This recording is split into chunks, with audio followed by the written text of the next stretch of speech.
parang si Judy Ann. Idol niya po kasi si Judy Ann. Favorite namin. Ang dami natin sinasabi, hindi tayo makakapagluto. Okay.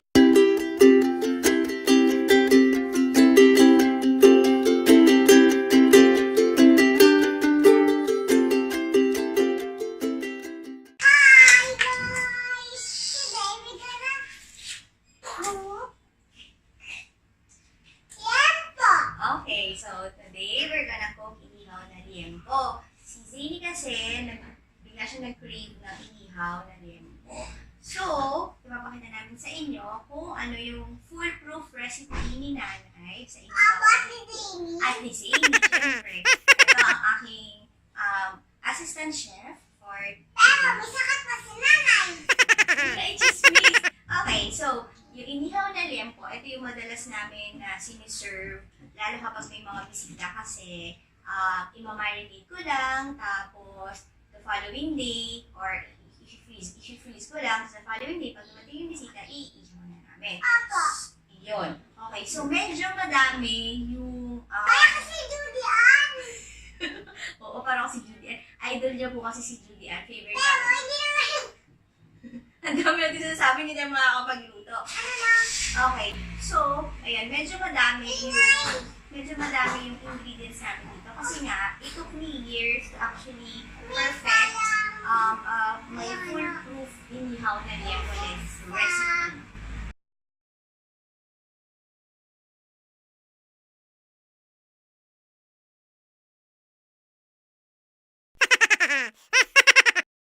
Okay, so, start tayo. Dati, nag-try ako ng salt, pepper, ganyan lang. Tapos, by experimentation, yun lang, doon ko, eto na yung feeling ko perfect na recipe na naging favorite ni Zayne. Do you like Nanay sinihaw na liempo? Yeah. Yes. Okay, so let's start. This is going to be our marinade bowl. So, I have here salt.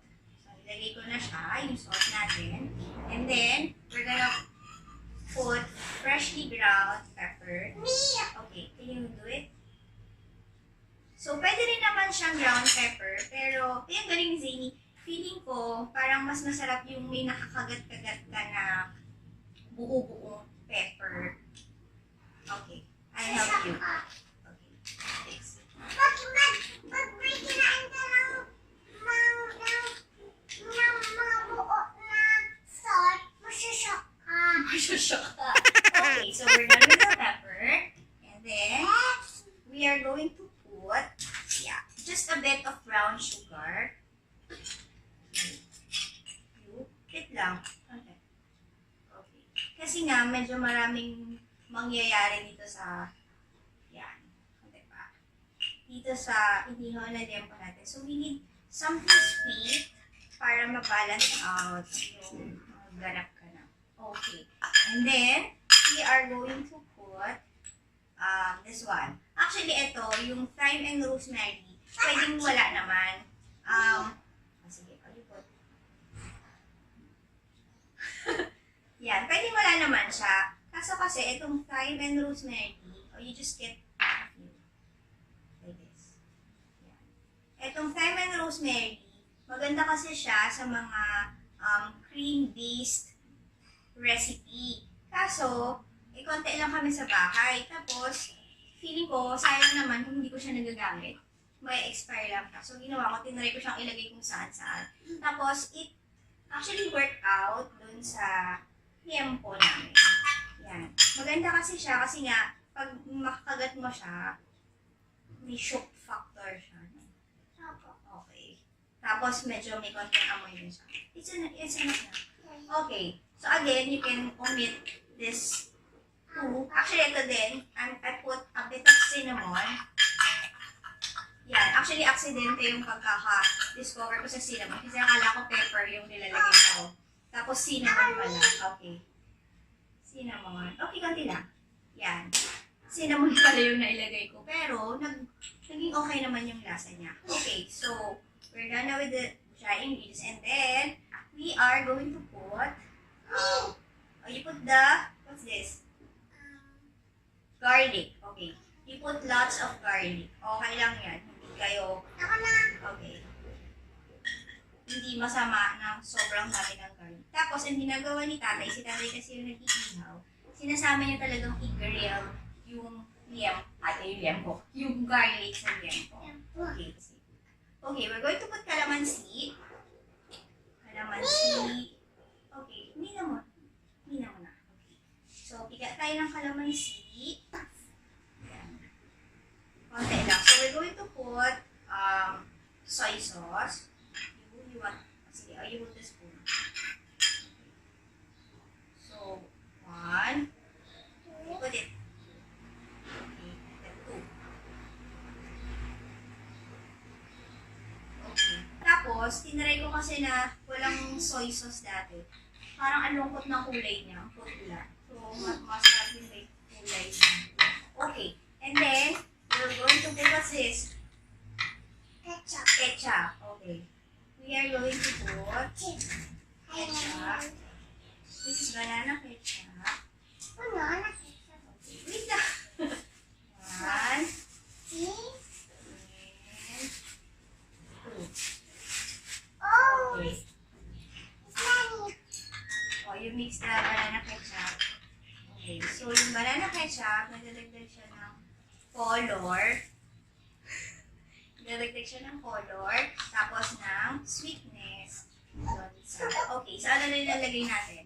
Yan. So, maglalagay din tayo ng konting vinegar. Ito yung special vinegar Spicy. na gawa ni... Sino gumawa ng vinegar na to? Si Nanay Inday.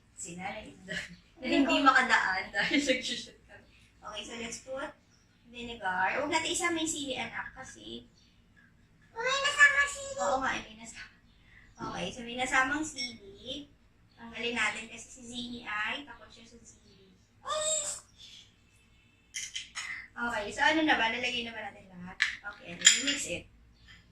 And then, we are going to put a dash of, this is sesame oil, kasi mabango siya.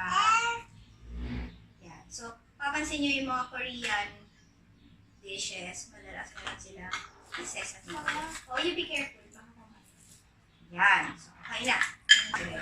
We actually put, dati kasi nga puro toyo yung nilalagay ko. Tapos, nung tinry kong, actually may natira lang ako na pineapple juice. Tapos, oo, puno siya. So yun, may natira kaming pineapple juice. Tapos naisip ko, nailagay siya sa liempo. Tapos yung visitors namin na nakatingin, sabi nila, ang sarap daw kasi parang may naglalaban-laban na tamis, asim. Tapos, yun nga, may konting anghang. Tapos, since then, hindi na nawawalan ng pineapple juice. Tumansik. Hindi na nawawalan ng pineapple juice. Aming inihaw na liempo. So, we are going to mix the marinade. Actually, isa dun sa mga usual mistake ng mga nag-iihaw ng liempo. Sinasama nila lahat ng marinade nila dito. Tapos, tsaka nila iba-brush habang nagluluto sila. So, syempre, this is raw meat. So, may bacteria na siya. Bacteria, what's that? This is raw meat. So, diba, niluluto nila, tapos papahiran ulit nila ng something na galing sa raw, siluto, tapos raw. So, yun. Yun yung isa sa mga mistakes na ginagawa ng mga Yung bacteria. bacteria. So, sabi dun sa Food Network, isa dun sa mga tips na nakuha ko Sabi sa BB Bus, sa BB Bus is, you just set aside something, like a part of your marinade. Okay. Yeah. So, you set aside part of your marinade. Tapos, ito yung i-spread natin doon sa meat habang iniihaw natin siya. Okay. So, you mix it. And then, I am going to massage the meat. So, yun. Again, pwede nyo siyang i-marinate overnight para magmatinig kayo. Pero, pwede rin naman mga 1 hour. 30 minutes to 1. No, it's raw meat. Your hands will have bacteria. Ayan, so, si tatay ang in charge sa pag-ihaw. You wanna help tatay? Yeah. Okay. Yan. So, ihaw natin siya. Later, bumibili lang po siya ng uling. Tapos, I like to see the views. yes, o see? And you'll be healthy. You're gonna be healthy because you're going to eat lettuce. Actually, kapag nagko-Korean night kami, Korean. I Oo. na sa'yo, Zayne? What? Ano na sa'yo? Hindi na sa'yo. Okay. Ano? Hindi naman kasama sa script eh. So yun, ang ginagawa namin, meron kaming binili sa grocery na samjang, it's Korean sauce. Tapos yung grilled na liempo, ipapalaman namin siya sa lettuce. And then kimchi. So yun. Kaso naubusan kami ng kimchi. No, yun. Kaya lettuce na lang. So, tatay went to the grocery to buy some lettuce. Wala kasi siyang mabili sa palengke. Ganyan lang kasimple. Again, eto talaga yung liempo na nag-work for us. Pwede nyo i-omit yung, like yung sinabi ko, the cinnamon, Ang the... sinabi ko,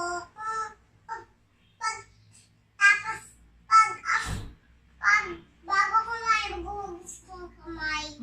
Bago kumain, maghugas kayo ng kamay. Kasi, Magka-bacteria. Natalsikan na ako. Yan o. We don't have apron kasi si Judy ang may apron eh. Ako mayroon. Wala tayo apron. Hindi ko nakikita sa video. Ayan. And tapos po niya mag-shoot. Nadama po siya habang nakatayo. Ayan na. So, start na po mag-shoot. Si tatay. Mag-iwan si tatay. Pakita natin sa kanila. Yan. Start na po mag-ihaw. Oh, tatay, say hi. Hi! Hi! Peng, peng, peng! Kapag wala pong video, nakahubad po yan mag-ihaw.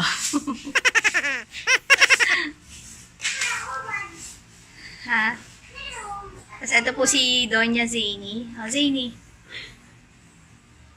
Ano na? Brush, brush, brush. Brush, brush, brush your fork. Yan. So, yun yung hiniwalay namin na marinade. Kanina. Binabrush ni Zayne sa pork.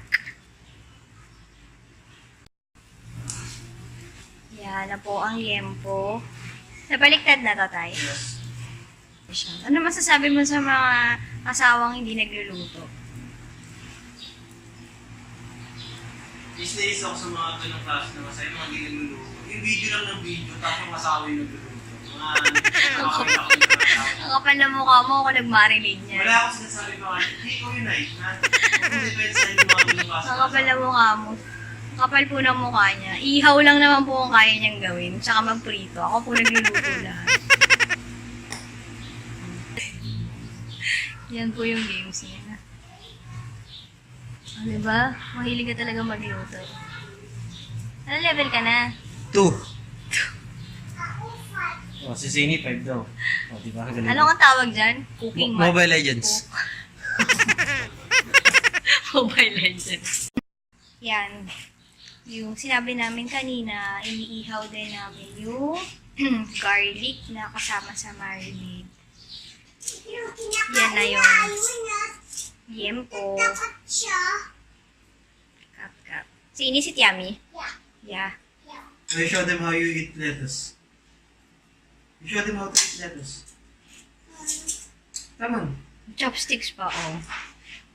Or show them. Look at the camera. You show them how to eat lettuce.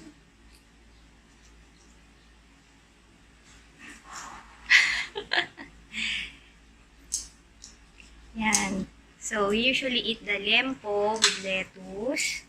Tapos, ito yung samyang. Yeah. Ano nga ito? Sesame oil, salt, pepper. And then yung special vinegar with soy sauce. Hi, Tay.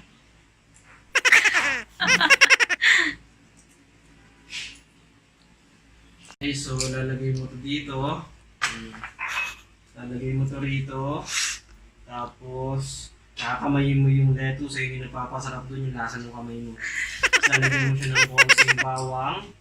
Ay, bago pala yun, isasawsaw mo to dito sa sesame oil with salt and pepper. Lalagay mo dito, lalagyan mo ng kimchi. Kunyari, meron tayong kimchi. Kunyari, koreano tayo.